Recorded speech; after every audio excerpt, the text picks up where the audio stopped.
एक और शानदार वीडियो में आपका स्वागत है। हम बात करने वाले हैं इंडियन नेवी अग्निवीर की। अगर आप फॉर्म को भरना चाहते हैं सही तरीके से तो आप इस वीडियो को पूरा ज़रूर देखिएगा कि साइन कैसे अपलोड करना है, फ़ोटो कैसे अपलोड करनी है। सारा प्रोसेस हम आपको ऑनलाइन तरीके से इस वीडियो में बताने वाले हैं। चलिए अब हम फॉर्म को भरना स्टार्ट करते हैं। इसके ऑफिशियल वेबसाइट का लिंक हम आपको वीडियो के डिस्क्रिप्शन दे देंगे। क्लिक करके डायरेक्टली इस इंटरफेस पे आप आ सकते हैं, या फिर आप एक ब्राउज़र ओपन करेंगे, वहाँ पर आपको लिखना होगा agniveernavy.cdac.in और यहाँ पर आने के बाद आपको रजिस्टर के ऑप्शन पे क्लिक करना है। यहाँ पर आपको अपना ईमेल आईडी देना है, यहाँ पर अपना मोबाइल नंबर फिल करेंगे और जैसे कि हाई स्कूल की मार्कशीट में नाम लिखा गया उसको फिल करेंगे, अपनी नेशनलिटी चूज़ करेंगे, कैप्चा कोड यहाँ फिलअप करेंगे, फिर आपको रजिस्टर के ऑप्शन पे क्लिक करना है। आपने जो भी ईमेल आईडी दिया था उस ईमेल आईडी पर एक एक्टिवेशन लिंक भेजा गया है, वो अपने मेल में ओपन करेंगे, वहाँ से आपको एक्टिवेट करना होगा। चलिए हम आपको दिखा देते हैं। आपको अपना मोबाइल फ़ोन ओपन करना है और अपने जीमेल को यहाँ पर ओपन कर लेना है। जीमेल ओपन हुआ तो यहाँ पर देखिए हो सकता है कि आपके यहाँ पर जस्ट ऊपर दिखाई दे, अगर ऊपर नहीं दिखाई दे रहा है तो कोई बात नहीं है। तो देखिए लेफ्ट साइड में 3 लाइन दिखाई दे रहा है, आपको इस पर क्लिक करना है, स्क्रॉल करके नीचे की तरफ आना है।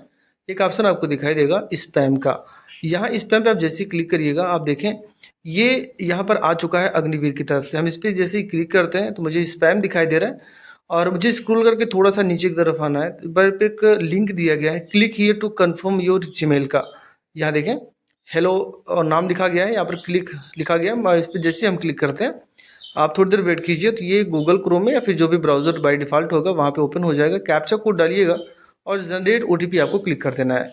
आप देखें ये कंप्लीट हो चुका है और यहाँ पर मुझे जो ओटीपी भी आई है उस ओटीपी को यहाँ पर आप फिल करेंगे और आपको एक नया पासवर्ड बना लेना है और ये क्रिएट माई ओन अकाउंट ये पासवर्ड करना है। पासवर्ड बनाएंगे, फिर पासवर्ड के यहाँ पे कंफर्म करना है और कैप्चा कोड डालकर आपको यहाँ पर सबमिट के ऑप्शन पे क्लिक कर देना है। इस तरीके से हमारा जो पासवर्ड था वो भी बदल चुका है और जो हमने ओटीपी डाला था वो वेरीफाई हो चुका है। अब आपको यहाँ पर ओके के ऑप्शन पे क्लिक करना है और जो भी एक्टिविटी आएंगी उनमें आपको यस कर देना है। ये देखिए थोड़ी देर ये लोडिंग लेगा, अभी आपको वेट करना है, ठीक है ना। ठीक है, पासवर्ड ऑन और योर डिवाइस आप इसको गो एड कर लीजिए। ईमेल वेरिफिकेशन का काम कंप्लीट हो चुका है। अब हम चलते हैं अपने सिस्टम पर, फॉर्म को भरना स्टार्ट करते हैं। यहाँ पर आने के बाद आपको यहाँ पर लॉगिन के ऑप्शन पे क्लिक करना है। अब आपको यहाँ पर अपना ईमेल डालना है जो भी आपने फॉर्म को भरते समय दिया हुआ था। पासवर्ड आपने बनाया था, पासवर्ड फिलअप करिए, कैप्चा कोड डालकर आपको लॉगिन कर लेना है। लॉगिन होते ही सबसे पहले आपको ये इंटरफेस दिखाई देगा जहाँ पर kindly fill your personal information detail. अब आपको यहाँ पर अपने आधार कार्ड से जो भी मोबाइल नंबर लिंक है उस मोबाइल नंबर को यहाँ पर आप फिल करेंगे, फिर आपको सबमिट के ऑप्शन पे क्लिक कर देना है। अब यहाँ पर जैसे सबमिट करते हैं तो मुझे डिजी लॉकर की ऑफिशियल वेबसाइट पर लेकर चला जाएगा। लॉगिन करने के लिए आपके पास 3 ऑप्शन है, मोबाइल नंबर, यूज़र नेम और आधार। सबसे आसान तरीका है आधार, क्योंकि आपको मोबाइल नंबर हो सकता ना याद हो, यूज़र नेम ना याद हो। हम आधार कार्ड पे क्लिक करेंगे और यहाँ पर आपको आधार कार्ड नंबर फिलअप कर देना है, फिर आपको नेक्स्ट ऑप्शन पे क्लिक करना है। आप देखिएगा आपके आधार कार्ड से जो भी मोबाइल नंबर लिंक होगा उस पर एक ओटीपी भेजी जाएगी, ओटीपी फिल करेंगे, फिर सबमिट करेंगे। अब यहाँ पर आपसे कहा जा रहा है कि 6 नंबर का सिक्योरिटी पिन आप दर्ज कर दीजिए। मान के चलिए आप कोई जानते हैं अपने डिजी लॉकर का सिक्योरिटी पिन तो ठीक है, अगर यहाँ पर दिखा रहा है कि इनकरेक्ट है तो आप फॉरगेट कर सकते हो, बहुत ही आसान है। हम यहाँ पर फॉरगेट सिक्योरिटी पिन के ऑप्शन पर क्लिक करेंगे, बस आपको अपना डेट ऑफ बर्थ यहाँ पर फिलअप करना है और नेक्स्ट कर देना है। अब आपको यहाँ पर अपने मन का एक 6 नंबर का कोई भी अंक बना लीजिए ताकि आपको याद रहे, वही फिलअप करना है, फिर आपको यहाँ पर सबमिट करना है। सबमिट करते ही आपको थोड़ी देर वेट करना है। ये देखिए आपका टोटल कंसेंट आ चुका है। अब आपको यहाँ पर अलाउ के ऑप्शन पे क्लिक कर देना है।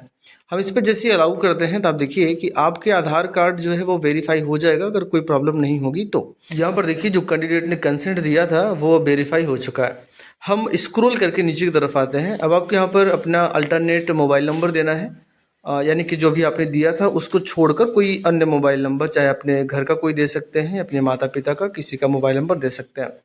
अब आपको फिर से यहाँ पर अपना डेट ऑफ बर्थ फिलअप करना है जैसे कि आधार कार्ड में लिखा गया है और हम आगे की तरफ बढ़ते हैं। यहाँ पर आपको एक चीज़ जरूर चेक कर लेना है, click here for age limit detail का। आप इस पर जैसे क्लिक करते हो हमें यहाँ पर डिटेल दी गई है, जैसे होता नहीं कि स्पॉन्सर ए स्पॉन्सर बी का भी आपको मैटर सामने खड़ा होता है। यहाँ पर आप देख सकते हो कि स्पॉन्सर ए कैंडिडेट कौन है और स्पॉन्सर बी कैंडिडेट कौन है और किस बैच के लिए आप एलिजिबल हैं। सबकी एज क्राइटेरिया अलग अलग यहाँ पर दे दी गई है, आप इनको एक बार जरूर रीड कर लें। और अब यहाँ पर देखिए, यहाँ पर देखिए अगर आप एनसीसी कैंडिडेट हैं, स्पॉन्सर ए स्पॉन्सर बी कैंडिडेट हैं, ठीक है ना, तो ये अपने हिसाब चूज कर लीजिएगा।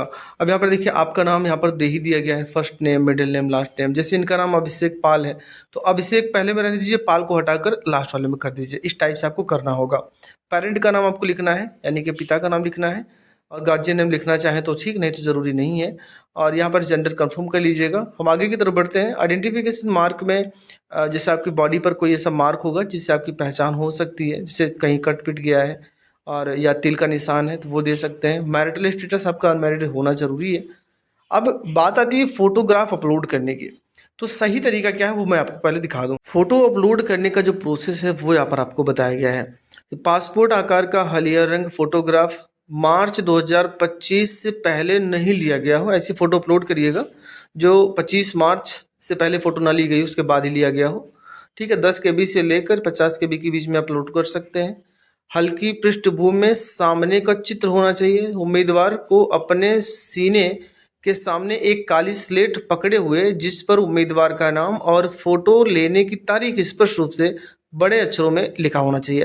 हालांकि मैं इसको एक बार थोड़ा जूम इन करके आपको दिखा देता हूं ताकि आपको इसको समझने में कोई प्रॉब्लम ना हो। ये देखिए हमने इसको जूम इन कर दिया है। यहाँ देखिए क्या लिखा गया है, उम्मीदवार को अपने सीने के सामने एक काली स्लेट पकड़े हुए जिस पर उम्मीदवार का पूरा नाम लिखा होगा और फोटो लेने की तारीख स्पष्ट रूप से बड़े अक्षरों में सफ़ेद चौक से लिखी होनी चाहिए, ठीक है ना। मैं अभी आपको दिखा दे रहा हूँ, उसका प्रोफार्मा दिखा दे रहा हूँ कैसे अपलोड करनी है। अपलोड की गई फोटोग्राफ की तुलना में उम्मीदवार की उपस्थिति में परिवर्तन जैसे कि बढ़ती हुई दाढ़ी, सर पर टोपी आदि होने पर उम्मीदवारी रद्द कर दी जाएगी, ठीक है ना। आवेदन पत्र भरने के दौरान वेबकैम के माध्यम से लाइव फोटो भी खींची जाएगी। उम्मीदवार को सलाह दी जाती है कि वे आवेदन पत्र भरते समय अच्छी गुणवत्ता वाले फोटो खींचें। जो फोटो स्पष्ट रूप से दिखाई नहीं देंगे या धुंधले होंगे, काली छाया इत्यादि दिखाई देगी, उनको रद्द कर दिया जाएगा।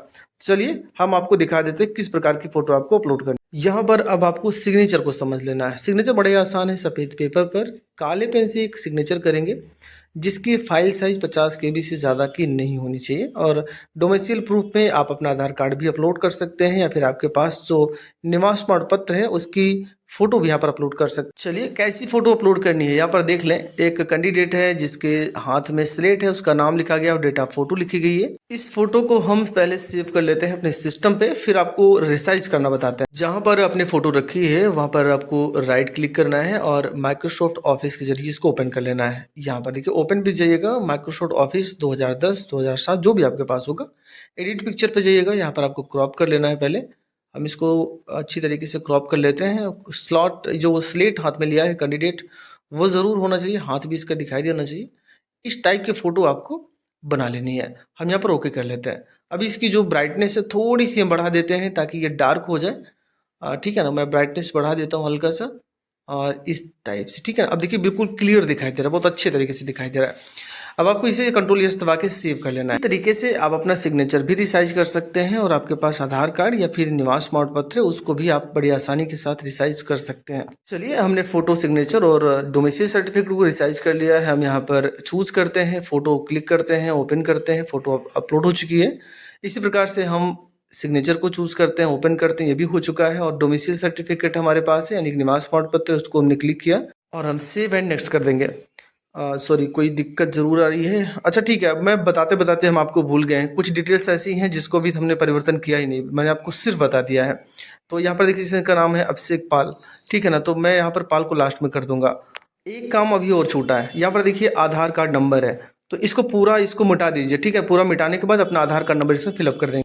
फॉर्म फिलअप करने के बाद अब हम यहाँ पर सेव नेक्स्ट करते हैं, ओके करते हैं। ये देखिए यहाँ पर हमारा डेटा हो चुका है कंप्लीट। अगले प्रोसेस पे हम आ चुके हैं। यहाँ पर देखिए हाईएस्ट, यहाँ पर बहुत ध्यान देने वाली बात है। देखो जो कैंडिडेट इंटर में मैथ लिए हैं वो यहाँ पर इंटर दिखा दो, ठीक है ना। अगर मैथ नहीं है तो आपको यहाँ पर सिर्फ मैट्रिक ही चूज करना है। यहाँ पर पूछा जा रहा है कि आप 10th कंप्लीट कर लिए हैं, तो बिल्कुल हमारा कंप्लीट हो चुका है। और यहाँ पर भी ध्यान देने वाली बात है, हमने कहा कि अगर जो कैंडिडेट इंटर में मैथ लिए हैं वो कंप्लीट डालेंगे, अगर नहीं है तो नॉट अप्लीकेबल पे कर लीजिएगा। चलिए हम आगे बढ़ते हैं। तो कह रहे हैं कि आप जो आईटीआई क्वालिफिकेशन, क्या आपके पास 2 साल का वोकेशनल या आईटीआई कोर्स है? नहीं है तो नो कर दीजिए। कोई डिप्लोमा आपके पास है? अगर है तो ठीक, नहीं तो नो कर दीजिए। किस पोस्ट के लिए अप्लाई करना चाहते हैं? एसएसआर के लिए करना चाहते हैं, फिर एमआर के लिए करना चाहते हैं? एलिजिबिलिटी वाले चेक कर लिए, फिर आगे बढ़ते हैं। एक शॉर्ट नोटिफिकेशन हम आपको दिखाते हैं। यहाँ पर देखिए एसएसआर लिखा गया है, जिसमें इंटर पास आप होने चाहिए और मैथमेटिक्स सब्जेक्ट आपका जरूर होना चाहिए, ठीक है ना। मैथ होना चाहिए, फिजिक्स केमिस्ट्री जो भी रहेगा वो देखा जाए। बायोलॉजी लिखा है लेकिन ऐसा कुछ है नहीं। अग्निवीर एमआर लिखा गया है। तो ये देखिए, ये सिर्फ हाई स्कूल पास है। अब बात ये आती है कि जो कैंडिडेट इंटर पास कर चुके हैं बायोलॉजी से, तो वो कंफ्यूज हो जाते हैं, तो उनको सिर्फ इंटर ही चूज करना है, ठीक है ना। यहाँ पर देख लीजिएगा। और क्योंकि बायो वालों का इंटर में मैथ होता नहीं है, और यहाँ पर एसएसआर वाले के लिए मैथ मैंडेटरी कर दिया गया है, तो इस टाइप से आपको यहाँ पर चूज करना है। हम किसके लिए करना चाहते हैं? ये है कैंडिडेट एमआर, यानी कि बायोलॉजी लिया हुआ है ना। हम इसमें जैसे यस करते हैं। अब देखिए यहाँ पर चूज ब्रांच रेफरेंस देना है। 3 ब्रांच है इसमें, चेफ है, फिर उसके बाद हाइजीनिस्ट का है, स्टेवर्ड का है। तो जिसको आप पहले रखना चाहते हो उसको आप पहले यहाँ पर प्रेफरेंस दे दीजिए। हम यहाँ पर क्लिक करते हैं, हम दूसरा भी चूज कर लेते हैं, और यहाँ पर हम तीसरा चूज कर लेते हैं। उसके बाद पूछा जा रहा है are you sponsored candidate of MR? तो अभी आपने देखा है, अगर नहीं है तो आप इसमें नो कर दीजिए। Do you have NCC certificate? अगर आपके पास एनसीसी सर्टिफिकेट तो ठीक, नहीं तो नो कर दीजिए। कि आपको स्विमिंग एंड तैरना आता है? इनको आता है, तो हमने यस कर दिया, और मुझे सेव एंड प्रोसीड के ऑप्शन पे क्लिक करना है और ओके कर देना है। अब यहाँ पर कैंडिडेट की लाइव फोटो होगी। अगर इंटरनल कैमरा है तो भी ठीक, अगर एक्सटर्नल कैमरा आपने लगा रखा है तो उसका केवल ऐड करिए, और allow while visiting the site पे क्लिक करिएगा। और यहाँ पे जो भी चीज़ें दी गई हैं उनको एक बार आप ज़रूर अमल करेंगे, कि आपका जो चेहरा है वो बिल्कुल विजिबल होना चाहिए। कैप्चर करते समय ध्यान रखना, क्योंकि इसमें फॉर्म बहुत रिजेक्ट होता है। पहला ध्यान देने वाली बात है, फोटो खींचते समय चेहरा बिल्कुल विजिबल अच्छी तरह से दिखाई देना चाहिए, और एक ही फ्रेम में 2 कैंडिडेट नहीं दिखाई देने चाहिए। अकेला कैंडिडेट होना चाहिए। पीछे का जो बैकग्राउंड है वो किसी एक कलर में होना चाहिए, ठीक है ना। और उसके बाद फोटोग्राफ का लेवल है वो सफिशिएंट क्लियर होना चाहिए, बिल्कुल एग्जैक्टली दिखाई देना चाहिए, और हाफ फेस नहीं होना चाहिए। यानी जैसे होता नहीं, कभी चेहरा आधा दिखाई दे, सिर्फ आंख दिखाई देती रहे, ऐसा फोटो नहीं खींचना है। तो इस तरीके से आप क्लिक कर लीजिएगा। फिर आई अंडरस्टैंड के ऑप्शन पे हम क्लिक करते हैं। यहाँ पर एक फोटो नहीं लेनी है, कुल मिलाकर 4 फोटो आपको कैप्चर करनी है, थोड़ा सा पोजीशन बदलते हुए, ठीक है। जैसे एक बार सामने आप देख रहे हैं, थोड़ा सा हल्का सा बगल देखिए, फिर हल्का सा बगल देखिए, वो थोड़ा थोड़ा। जो कैंडिडेट है इसके पीछे का जो बैकग्राउंड था वो मल्टीपल कलर में था, हमने एक पर्दा लगा दिया ग्रीन कलर का, हमारे पास मौजूद था। इस टाइप से देखिए, अब हम पहली फोटो खींच चुके हैं। हम थोड़ा सा कैंडिडेट का जो चेहरा है वो इधर उधर करते हैं हल्का सा। ये देखिए, मैं तीसरी फोटो यहाँ पर क्लिक करता हूँ एक बार। ये देखिए, हम थोड़ा सा इसको बगल में इसको देखने के लिए कह देते हैं, और चौथी फोटो भी इस साइड से आप, यानी कि कुल मिलाकर आपकी जो फोटो है वो क्लियर विजुअल दिखाई देता रहे। इस टाइप से आपको फोटो खींच लेनी है। फिर आपको वैलिडेट एंड सेव के ऑप्शन पे क्लिक कर देना है। यहाँ फोटो के ऊपर देखिए एक ऑप्शन बना हुआ है नेक्स्ट का, आपको इस ऑप्शन पे क्लिक कर, इस तरीके से आप अपनी एक ऑफलाइन फ़ोटो अपलोड करेंगे, फिर आप इसको ऑनलाइन फ़ोटो अपलोड करेंगे। ये सारी चीज़ें तो कंप्लीट हो चुकी हैं। अब आपको कम्युनिकेशन डिटेल बताना है, जिसमें आप अपना एड्रेस बताएंगे। जैसे देखिए एड्रेस लाइन 1, जिसमें अपने गांव का नाम, अगर आप शहर से हैं तो शहर के अनुसार यहाँ पर डेटा फिल करेंगे। अब आपको अपना स्टेट चूज़ करना है, फिर अपना डिस्ट्रिक्ट आप चूज़ करेंगे। यहाँ पर देखिए अपना डिस्ट्रिक्ट चूज़ करिएगा, अपने ब्लॉक का नाम डालेंगे, ज़रूरी नहीं है। जिस पे स्टार लगे हैं रेड कलर में वो ज़रूरी है, जिसमें नहीं लगे हैं वो ज़रूरी नहीं है। नियरेस्ट पुलिस स्टेशन का नाम बताएंगे, फिर अपने एरिया का पिन कोड आपको यहाँ फिलअप कर देना है। चेक बॉक्स दिया गया है, इस पर आपको टिक कर देना है, और आपको यहाँ पर सेव एंड प्रोसीड करना है, ओके करना है। अगले पेज पर लेकर आपको चला जाएगा, जहाँ पर आपसे आपका 10th का डिटेल मांगा जा रहा है, यानी कि आपने जो कक्षा 10 पास किया हुआ है उसका डिटेल बताइए। जैसे सब्जेक्ट कौन सा था आपका? इंग्लिश था। इंग्लिश में मैक्सिमम मार्क कितना था? 100 का होता है। ऑप्टेंड मार्क, यानी कि इंग्लिश में आपने कितना नंबर प्राप्त किया था। इसी तरीके से जैसे भी लैंग्वेज का मैटर फंसता है, लैंग्वेज मतलब हिंदी, ठीक है ना, आपकी लोकल लैंग्वेज। तो 100 में से हिंदी में आपने कितना प्राप्त किया था वो ऑप्टेंड मार्क में डाल देंगे। इसी तरीके से social science, science, math, physical education या फिर कोई अन्य सब्जेक्ट होगा, इन सब का डिटेल एक एक करके यहाँ पर फिलअप कर देना है। हमने इस तरीके से अपनी सभी डिटेल्स यहाँ पर हमने फिलअप कर दिया है। अच्छा, फिलअप करने के बाद आपका टोटल मार्क भी आ जाएगा, और कितना प्रतिशत आपका बनता है वो भी आ जाएगा। अब बात आती है कि हाई स्कूल का और डिटेल देना। जैसे सीरियल नंबर लेफ्ट साइड में ऊपर दिया गया होता है, सीरियल नंबर, एसआर नंबर लिखा होगा, वो डाल दीजिएगा यहाँ पर। बोर्ड का नाम आपको यहाँ पर चूज करना है, जैसे कि ये कैंडिडेट यूपी बोर्ड से कंप्लीट किया हुआ है, ठीक है ना। तो मैं यहाँ पर बिल्कुल लास्ट में आ जाता हूँ, अब मुझे मिल जाएगा UP board high school and intermediate education का। और यहाँ पर देखो पूछा जा रहा है इंस्टीट्यूट कहाँ का है, जैसे यूपी से यूपी में डाला, और 10th फिर से आपको अपना यूपी ही चूज़ कर लेना है, उत्तर प्रदेश। ठीक है ना, या जो जिस जिले सॉरी जिस स्टेट से आप रहने वाले हैं। यहाँ पर आपको स्कूल का नाम लिखना है जिस विद्यालय में आप पढ़ाई करते थे, और यहाँ पर हाई स्कूल की मार्कशीट को यहाँ पर पीडीएफ फॉर्म में अपलोड करेंगे, जो कि 300 KB से ज़्यादा नहीं होना चाहिए। अगर आपको ऑनलाइन तरीके से पीडीएफ बनाना नहीं आता है तो एक नया टैब ओपन करिए, वहाँ पर लिखिए जेपीजी टू पीडीएफ। पहली वेबसाइट आएगी, इस पर क्लिक करिएगा, यहाँ पे क्लिक करिए, जहाँ पर आपकी जेपीजी फाइल है चूज़ करिए, कन्वर्ट कर दीजिए। ये देखिए अब डाउनलोड करेंगे तो ये पीडीएफ में डाउनलोड हो जाएगा। इसी को आपको अपलोड कर देना है यहाँ पर, ठीक है। इस तरीके से हमने हाई स्कूल का डिटेल तो फिलअप कर दिया है। अगर आपको इंटर का डिटेल, अब देखिए ये किसके लिए है, ये सिर्फ मैथ वालों के लिए है। अगर आपने जैसे उसमें हाई स्कूल डाला था, नॉट अप्लीकेबल इंटर कर दिया था, तो आपको इंटर का डिटेल नहीं डालना। तब आपके सामने इस प्रकार का एक डिटेल आ जाएगा, इंटर 12th मार्क डिटेल, और एक ऑप्शन भी आपको मिल जाएगा स्किप का, ठीक है ना।